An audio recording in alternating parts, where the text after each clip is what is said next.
I know some people probably think, oh, he's gonna try to rob me, or, oh, look at this guy, look at how he looks, you know, all the tattoos. And Still kind of there, visibly. This here is still coming off. What it is, I don't even want to talk about it. This.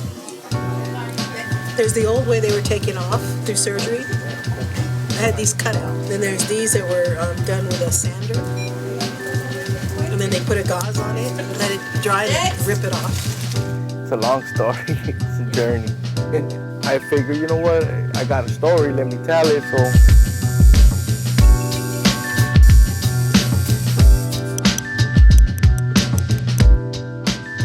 One of my eye just has, I think, a little bit of scarring. Maybe one treatment more to go. I was sentenced to 5 years. I fought my case and I got time served, but by this time I had already done 2 years in a federal prison.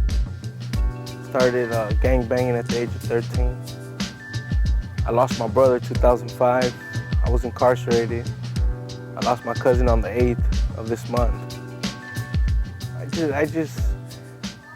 I'm the last one left. With her, we're still just doing above the hat, and then You know here? what? Just yeah, you guys can go ahead and do this. We're gonna do her? My cousin was involved in gangs, and he was someone I looked up to. And being a child, you don't know better, you know? So I kind of followed his footsteps, hung out with the older crowd. At the age of 12 years old, run away, and seen a lot of domestic violence. So I joined the gang, you know. I was missing that attention, that love. They made me feel like I was part of something, that I was important, that I was there, that they knew I was there. I didn't feel ignored. I didn't feel little. That one, I think he was like 39 treatments. They're painful, that's why. Seriously, so I'm taking it slow. When they come in to get tattoo removals and they go, damn, this stuff hurts, I often ask them, did it hurt to get the tattoo? And there's usually, no, I didn't, you know. And they were usually like inebriated or something, you know what I mean? So they don't, to be conscious is really important. So that's why we use no kind of numbing.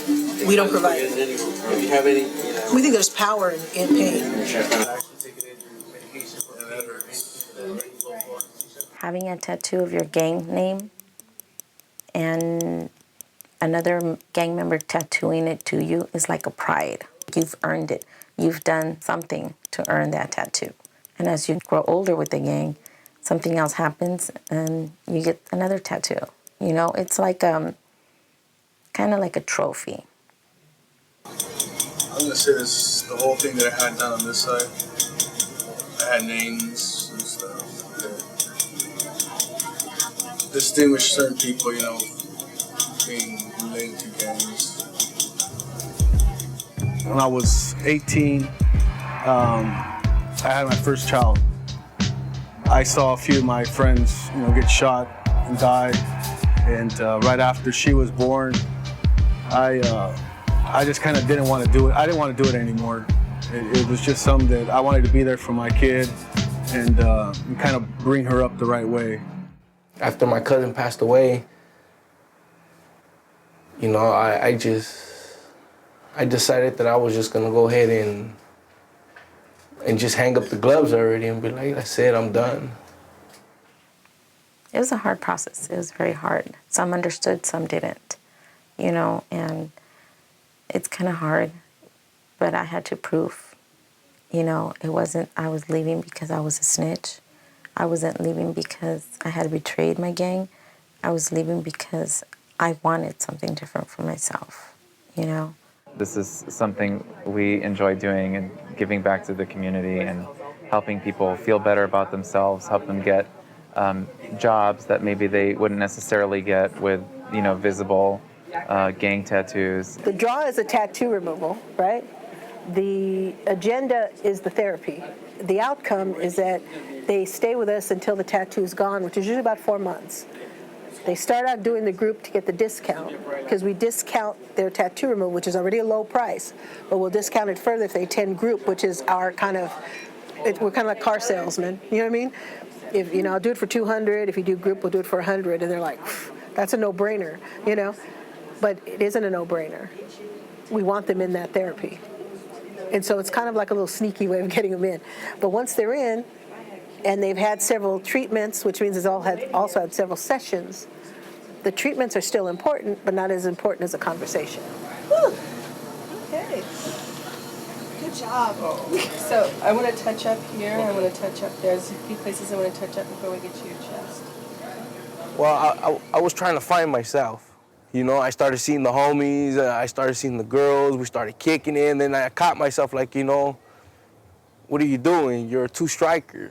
Next time you catch a felony, you're gonna get life. What do you really want to do that, or what do you really want to do? So when my wife kind of told me, you know what, either you straighten up or I'm gone for good. It was a big transition. It was very hard to find a job. The tattoos I had weren't all gang related, but what it signified was gangs. And it was hard when I would go on interviews with my tattoo showing. So it was really hard. I had to wear long sleeve shirts, try to cover up as best as I could so that they wouldn't see it. I was always embarrassed because of the way I look. Because in prison, this is normal.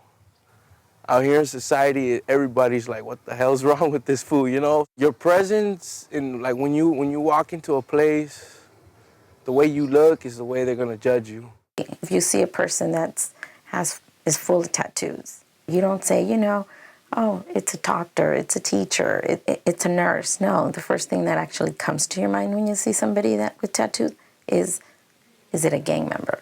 I had lost my wife, I lost my son, and right now they're seeing me that I'm working. I'm juggling too much, but on the same token, it's benefiting me because I'm getting my family, I got my job. I was able to get away from gangs. I was able to go into the service and serve proudly. I'm now going to college to DeVry University, majoring in technical management, criminal justice. And I have a good, stable job with, federal government. I work for the VA in Long Beach. It's not erasing my past because I don't believe you could erase your past. You can't forget, you can't forget your past. You can't forget things that have happened. But it is kind of trying to get a clean beginning, like a clean start. To me, that's what I felt. There's a lot of people that used to be from neighborhoods, been fuck ups, been doing things that, that I used to do. So when they're telling their story and we're sitting there watching, it's like, damn, homeboy's been through what we did. And look at him. So it's like a little motivation for us. And then, we learn a lot there. Okay, well, the way we do tattoos in prisons is we get a Walkman, a tape player Walkman. We'll break it open. We'll take the motor out. The tattoo is extracted from ashes, so it's basically just ashes. Like chess pieces, you'll burn them and use the black smoke. And burn plastic. We'll cover it up, and with the black smoke, we'll scrape it off after, and then put VO5 in it. And then we'll put Head and Shoulders, and then we'll mix it. So once you mix it, and it's gonna turn into ink.